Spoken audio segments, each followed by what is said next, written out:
and rewrites content rules.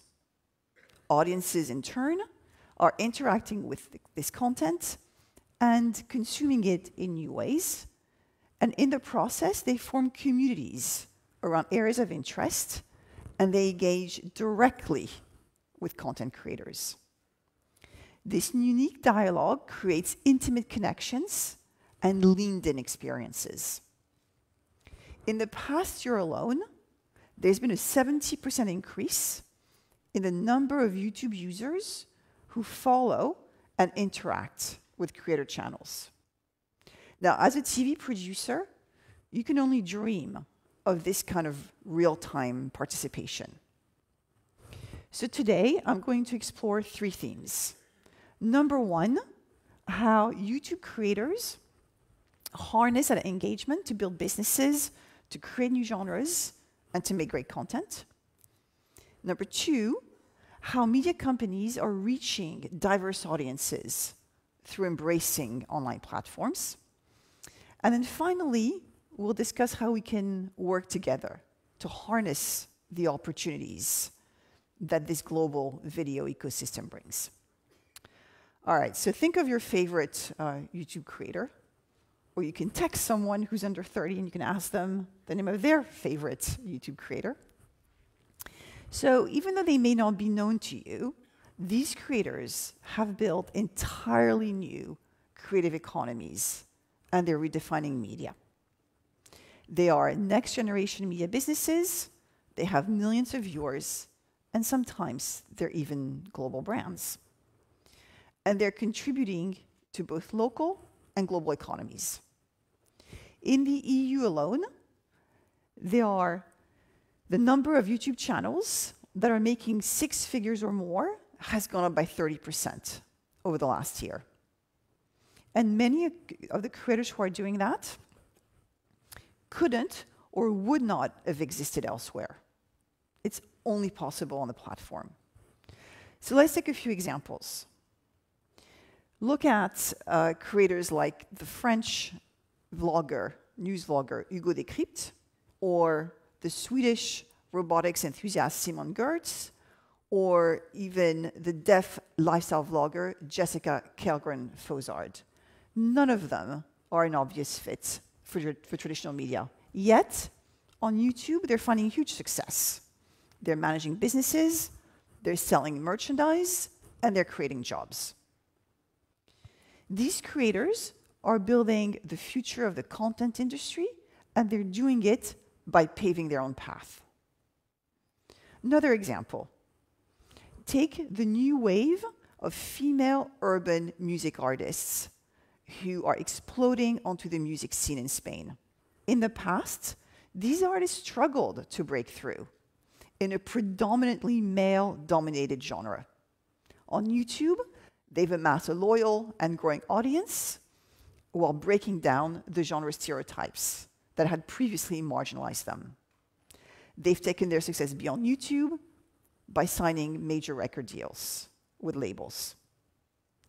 To quote Flaka, who's one of the artists who got her break on YouTube, she says, "It's time to create, and to create things that have not been made, to open paths that were not open."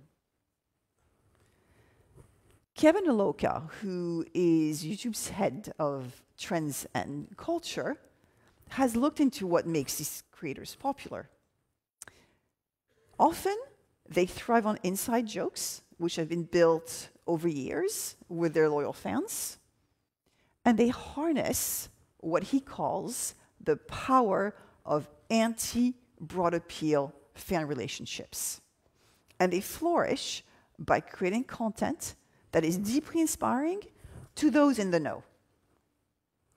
This authentic relationship is cemented through the ability to participate in the content, whether it's sharing, commenting, or engaging in the community that forms around it, or sometimes even giving feedback directly to the creator. This engagement helps create communities that would not have existed before. And for young people, YouTube is the first place they turn to for news, for entertainment, and more. So in the UK, according to Ofcom, among 16 to 24-year-olds, YouTube is the most watched video platform. Look at the popularity of videos that help students in France prepare for their exams for the baccalaureate. Content shows that shows students how to revise and organize their time and help them revise. That content has grown 170% in the last 3 years. You don't need to be a math genius to understand that's a whole new level of engagement. There's even post-exam live stream debriefs that get hundreds of thousands of viewers for over an hour. And the immediacy of YouTube is perfect for that format because obviously it happens right at exam time. Have you heard about a philosophy student, a bartender, and a social worker? And it's not the setup of a joke. They're the team behind Untitled, which is a channel, a German channel, with a mission to fight the stereotypes that are faced by the Muslim community in Europe. They've achieved over 100 million views since the launch of their YouTube channel. So YouTube is also a place where important conversations about society and politics play out. You may have heard of creator Rezo, a German creator, who arguably played a crucial role earlier this year in the European elections. He produced a 1-hour video which kick-started a debate about Germany's political system, climate change, and freedom of speech. Within the first day, the video had 1.3 million views, and now it has 16 million views to date. Now, you might not agree with everything that Rezo says, or maybe you might not agree with anything that he says in his video, but the one thing we can agree on is that he really started a conversation. So YouTube is home to creativity that breaks down the genre lines, and it challenges how we think about content. And there's a recent story that I love that really exemplifies this. It started about a year ago when a young aspiring music producer here in the Netherlands came across a YouTube recommendation for a song he had never heard before. He took it, he turned it into a hip-hop beat, and he posted it. That beat was in turn discovered by another young artist on the other side of the world in Atlanta. It's a young aspiring rapper called Lil Nas X. And Lil Nas X took a liking to the beats, and so he recorded his own track. So the song was hard to categorize. Was it a country song? Was it a hip-hop song? Where did it fit on the charts? But the reality is, it didn't matter to the people who listened to it, or watched the very funny video that Lil Nas made for it. And interestingly, it actually didn't matter to the rapper in Atlanta or the producer in the Netherlands who made it. And this unlikely collaboration now holds the record for the most weeks at #1 on the Billboard chart. And so it's their own unique tastes that made that possible. And what this anecdote shows us is that our experience with culture today is diversified, and so is the type of creativity that resonates. And if you ask Lil Nas X, who was his inspiration? He says, the internet. So what does this mean for the broader media industry? At Fremantle, YouTube was always at the center of what we did. We use it as a crucial channel to reach the youth audience, but also to raise the awareness of our content. And for us, the fundamental shift came when we were working on Britain's Got Talent. The entire world was talking about Susan Boyle's incredible rendition of I Dreamed a Dream. You might remember the moment.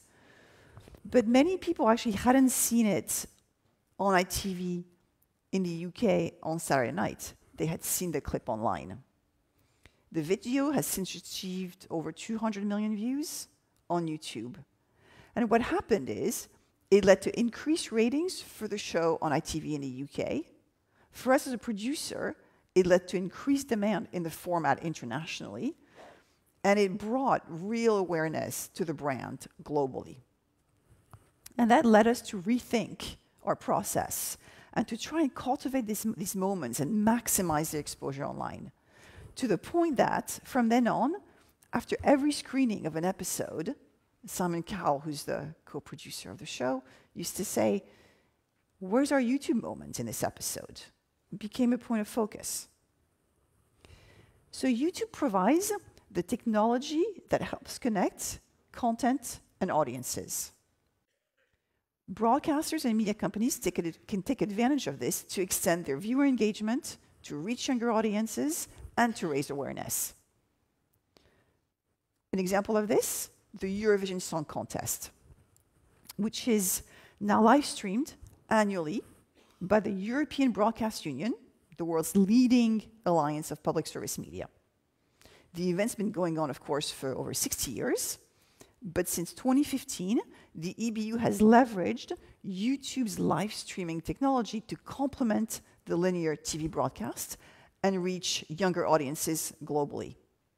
This year's live stream of the grand finale on YouTube attracted nearly 5 million live views, and approximately the same amount in the 30 days following the event.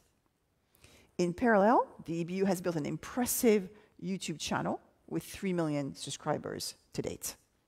They add new videos on a weekly basis, including highlights, interviews, and their goal is to make Eurovision a year-round engagement rather than a one-off event. Another example, in Spain, is RTV's talent show, Operación Triunfo, which is Spain's Star Academy.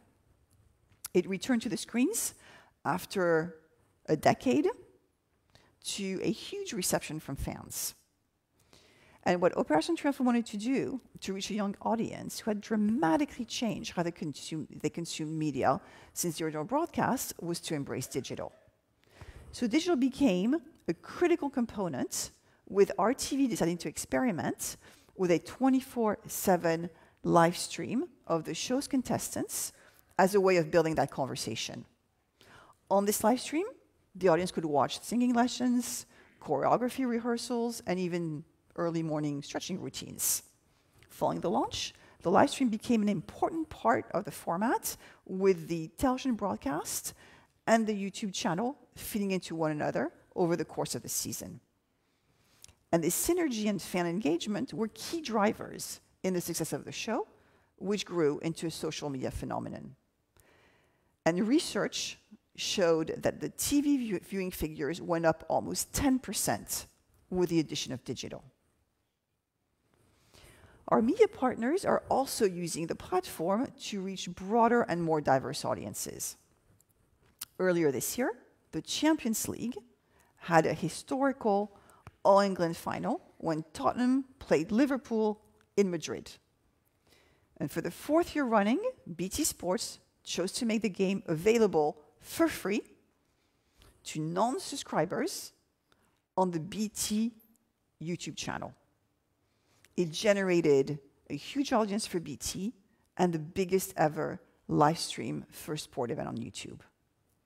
Now, BT, of course, gained brand awareness and ad revenue, but they were also able to leverage the viewership data to understand more about the UK audience and potential BT Sports subscribers for the following season. BT also experimented with supplemental content, creating a What I Wore show, which is a made-for-YouTube series in which iconic footballers, such as Rio Ferdinand, revisit shirts that played a big role in their career. And the shows were so popular that BT took them and put them on their linear broadcast channels as well. In Germany, another sport example, the public broadcaster ARD has also used the platform to innovate. So what they did is they took the German football cup games, the DFB Pokal, they live streamed them on ARD's Sportschau YouTube channel.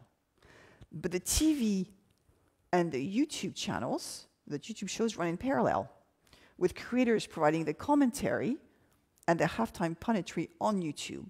So viewers have a choice. They can use the traditional commentary on TV, or the creator commentary on YouTube. And this attracted a large complementary audience to the game, once again.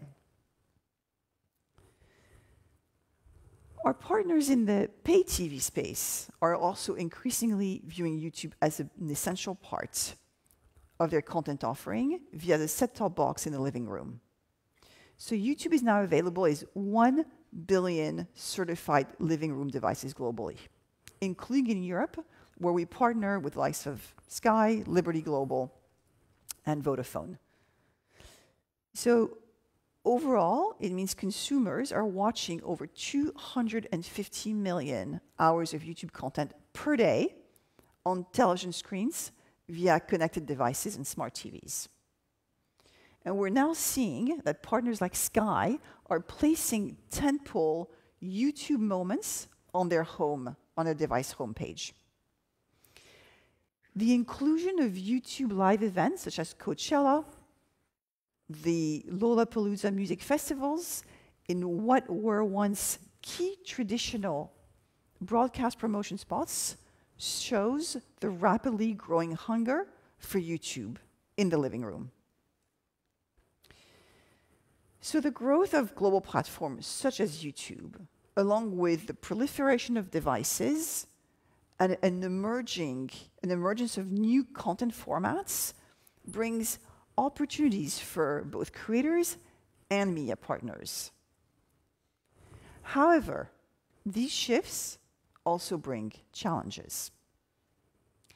And we're committed to working with the industry to address these. So I'll mention a few specific examples.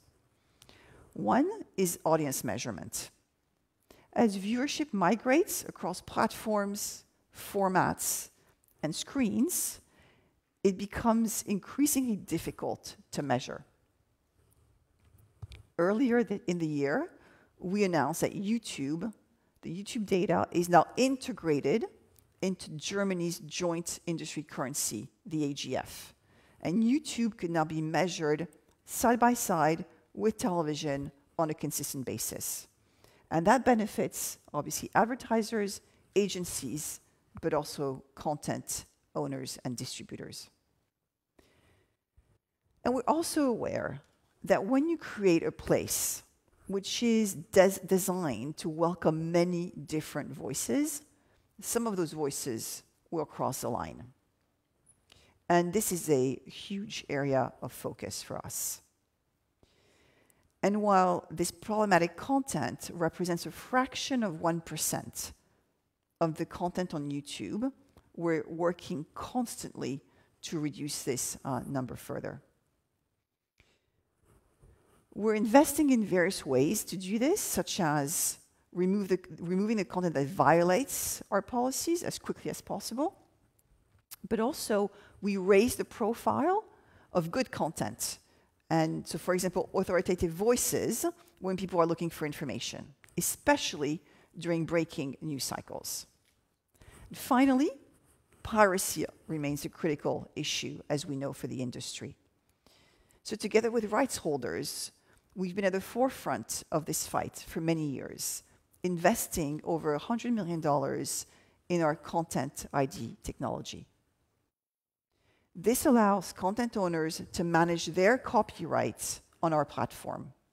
They can specify whether they want to block their content from being uploaded by users, they can monetize it, or they can track it, or they can even adjust these parameters for specific time windows and geographies. Many football leagues and broadcasters use this in a strategic way, blocking uploads during a live game, but then enabling the user-generated content of less than 30 seconds to be uploaded within a 24-hour window after the event. And obviously, that's monetized. In my years at Fremantle and today at YouTube, I've seen how people's expectations of content have fundamentally changed. And as a tech platform, our business will continue to evolve to offer the best solutions so audiences can engage with all formats of content in new and deeper ways. The media industry creates ambitious, engaging, and innovative content that can define cultures and bring people together. Programming such as Eurovision, the Champions League final, and Britain's Got Talent show how this content can benefit from a platform built on cutting-edge technology with a global audience of over 2 billion users worldwide. YouTube allows for creative experimentation on an unprecedented scale. And my team and I are really keen to have open and constructive conversations with you and work together to continue to unearth the next wave of YouTube moments. Together, we can continue to give viewers the ability to engage with content in ways that were never possible before. Thank you.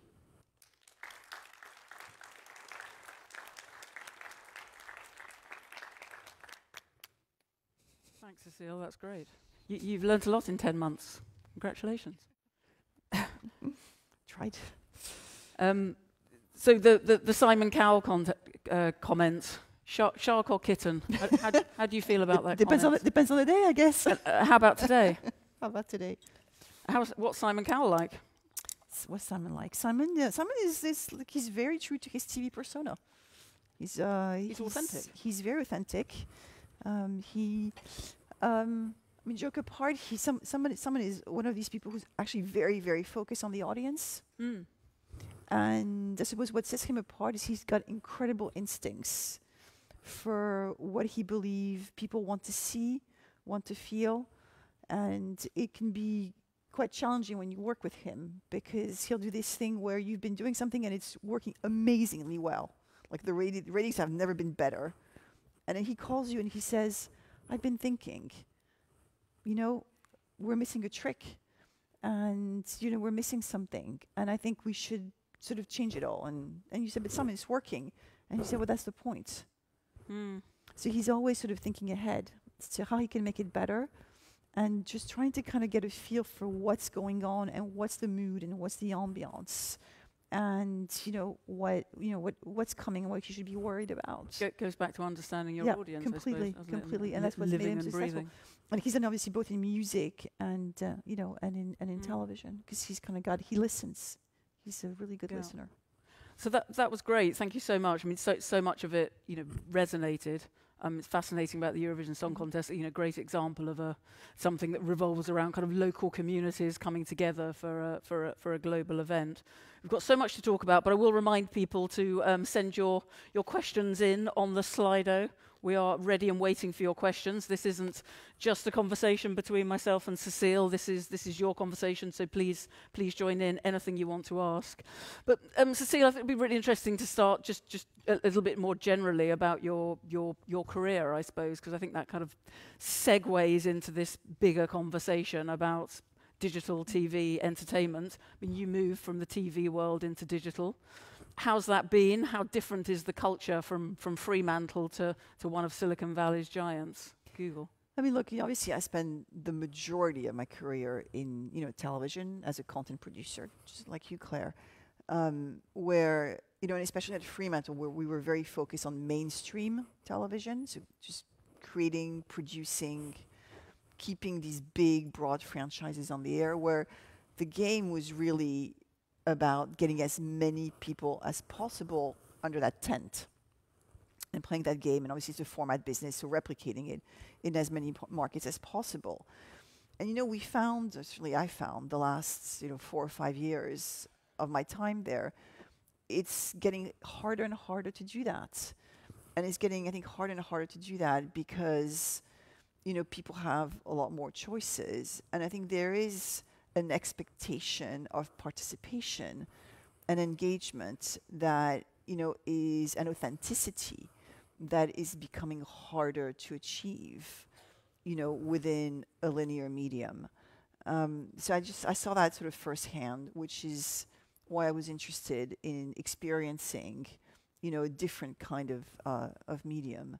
Do you think that's why the format market has maybe softened slightly because it doesn't have that Look, that authenticity, that relatability. I think it's become, it becomes tough when you're, and again, that's the position I was in, when you're an unscripted content producer, where really you're trying to create water cooler moments, you're trying to create a movement, you're trying to create a conversation, and you have to be, it's all about authenticity and unpredictability and real-time feedback.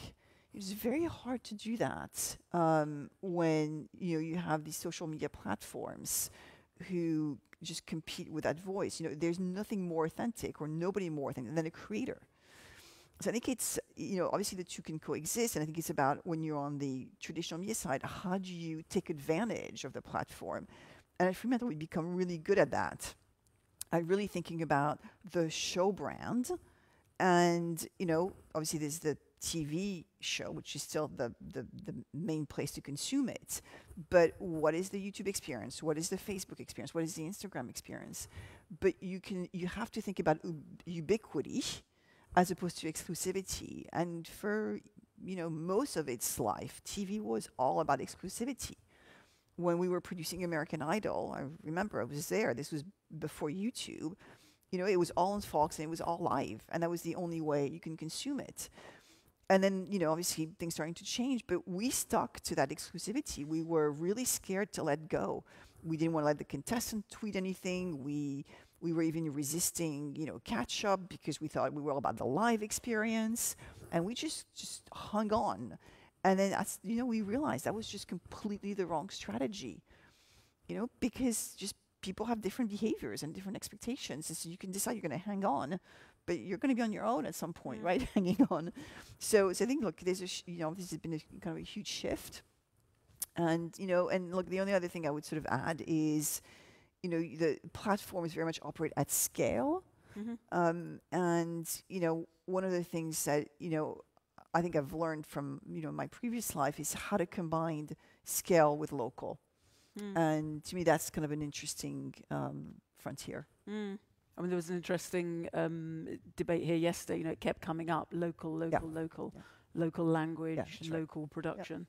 And the ability of distribution platforms to kind of make that local into a global phenomenon. So have broadcasters done enough to reach that audience that we know YouTube can engage for 2 hours a day? Have broadcasters lost that young audience? Can they get them back? What do they need to do? Look, obviously, platforms like YouTube and Facebook are seen, we're the frenemies. And look, again, when I was at Fremantle, we used to spend a lot of time convincing broadcasters to put the content on YouTube and, doing that, evangelistic work. And, we really fundamentally believed it was the right thing to do. And obviously, I still do, otherwise I wouldn't be here. Look, and I think in the end, it's not, that's certainly my belief, which is the issue with the younger audience is not so much a content issue, it's a platform issue. And, I think, broadcasters probably see that. And I know when I was part of the RTL group, we were seeing that the same show on the linear versus on the mobile app, there's a 10-year difference, right? In the demo, there's a 10-year gap.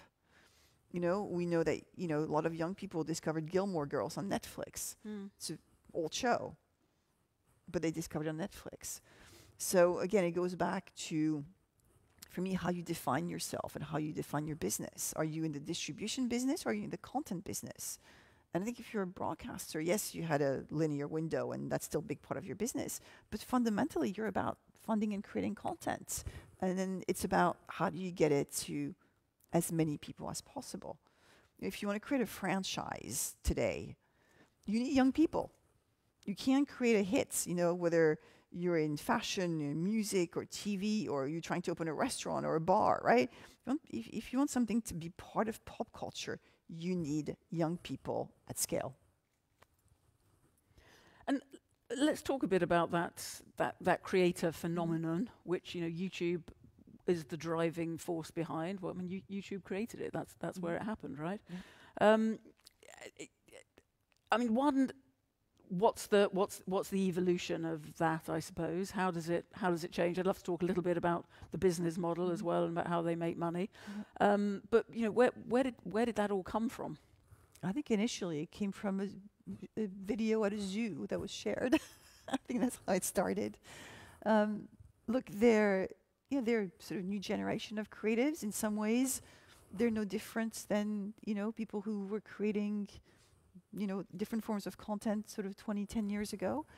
I think the difference is, there's a difference in terms of just the form, sometimes, not always.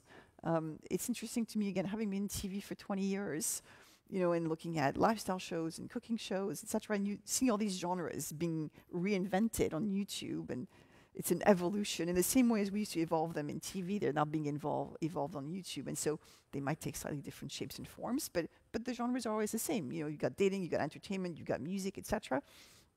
So, fundamentally, from a creativity standpoint, it's just the next generation of. I think where it's different is these individuals are also business owners. They own their copyrights. They monetize. They don't have an intermediary to monetize. They get the majority of the ad revenue that is generated by the ads that run on their content on YouTube. But they also build businesses that monetize off of YouTube. And there's many, many examples of that, of these creators who have built, businesses that thrive. A good example is a creator called Sally. She's German. Her channel's called Sally's Welt, Sally's World. She started as a cooking creator. She now has a business that employs 50 people. Next year, that'll have grown to 250 people. And I believe that in Germany, she's one of the leading retailers for KitchenAid. So, there's the YouTube aspect, which helps them with discovery and building that audience, building that community, building that fan base. And then there's obviously the business that they develop in parallel to, in addition to, YouTube. And to me, that's incredibly, it's interesting, but I think it's also incredibly exciting. And then I suppose there's the ad revenue side of it as well, isn't there? Where I suppose there is the question of friend or foe, Google ad revenue, digital ad revenue increasing exponentially. A lot of that going to Google, potentially moving away from television. Is the branded content that those creators create, is that the new 30-second spot? Should TV be worried about them? So first of all, I think so far the online video has taken share mostly from print. That's my understanding. And look, and again, on YouTube, the ad revenue goes majoritively as a majority to the content owners and the creators. Look, it's a different, how advertisers use YouTube is obviously very different to how they use television. Because with YouTube, you're not necessarily going after, a demo. You're going after an audience behavior. So it's a different kind of ad product. Very often, it's much more of a performance or a reach ad product. So again, I think if you're an advertiser, you want to use the two in a complementary fashion. A good example of that is a brand I came across, French brand, Oasis. I was kind of meeting with their agency, and they were explaining how it's a French drinks brand. It's been around for a long time. I used to drinking when I was a kid. So they have an audience which is the mothers, and so this brand has a campaign for the mothers, which is traditional TV campaign. But they really wanted to also attract young people, teenagers, and so they did something really brave. They embraced a French rapper whose content is really risky. It's rap, so it's got bad language, it's got violence in the lyrics, etc., etc. But they embraced it, and they created a campaign on YouTube with this rapper, to specifically speak to a generation that, again, needed a different interpretation of the brand. So again, a very complementary strategy, not an either or. And there are competing platforms now, aren't there, that are going after your influencers, your creators, be that TikTok or Instagram. So I know some of the things YouTube have done have introduced new products to help creators run their business. You know, you have people who can help them, advise them. You can sell merchandise directly through YouTube. People can get, you know, donations, a bit like Twitch. But you know, are you worried about the TikToks of this world and Instagram? Yeah, I mean, look, I've always had my view of competition is mostly it's good, right? If you have competition, means you have to raise your game, and I think it's always very healthy. And look, TikTok obviously is a different platform. It's a very young platform, but you know, YouTube. At the end of the day, what YouTube is about, very fundamentally, is providing the best technology to enable creators to find an audience, and vice versa. And you know, YouTube has to stay at the top of its game to continue to enable that creator ecosystem to flourish. And our, you know, number one goal is to make sure that they thrive on YouTube, right? And if we have to continue to do that and to be at the top of our game. And I mean, on that note, we've got quite a lot of questions coming in, so thank you very much. We'll try and pick up a few of those. Some of them I don't understand, to be honest, but I'll ask the ones that I do. I mean, kind of on that point about competition, I suppose, and you know, we had a lot of talk yesterday about how the tech has to be really good, because if it's not, people are just switching off. They're going elsewhere. There's so much choice. So what makes the YouTube tech so good while lots of OTT providers are still struggling? Is it all in-house rather than relying on vendors? I don't know if that you know, obviously, you know, YouTube, the engineering team is all in-house. It's based in, you know, mostly in California, but not just. There's a big engineering center in Zurich. There's also one in Paris. So, you know, we have sort of different centers. So yes, it is all in-house. And, you know, I mean, one of the interesting aspects coming from the entertainment world is, you know, when you're in TV, you spend 2 years, you know, developing your shows, and you craft it and you refine it in the edit for months and months and months. But you only have one shot, right? You launch it and it's kind of either worked or it hasn't. Whereas tech is completely different. Tech is all about iteration, right? So it's about launching as many products as possible, and then you launch them, they're never perfect, and that's okay. So as a TV producer, you know, I find that just quite hard to get my head around, but that's how it works. And then you iterate and you iterate and you iterate until, you know, you find, you know, you basically iron out the kinks and you find the right sort of evolution of it. But it's all in-house, and obviously it's done at scale. And I think that's the thing about tech. I think that's probably one of the biggest, most fundamental differences is for tech, to have the best tech, you can only do it at scale. I'm going to ask a number of questions all in one, and ask you to give an answer all in one, because we're running out of time. So I suppose, you know, you've gone in front of the paywall. You're commissioning original content. It's an AVOD model now. There's a big battle for SVOD. Content is everywhere.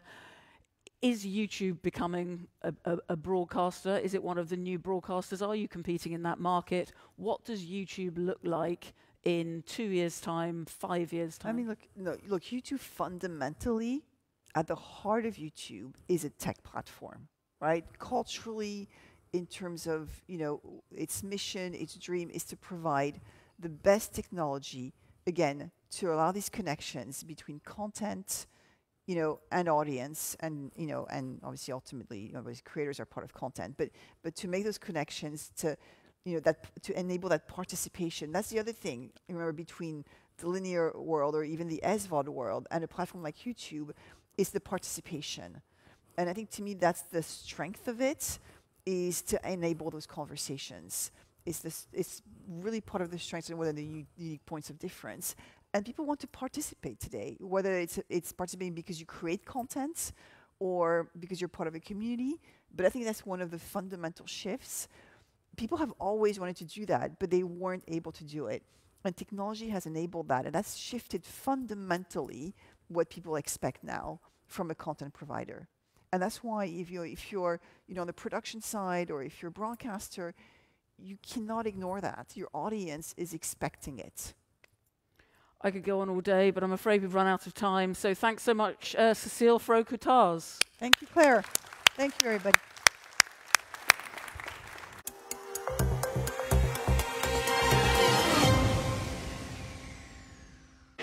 Let's talk now with the chair of IBC, that's Tim Richards. IBC, an organisation that deals constantly with change. Tim, what is the impact of change?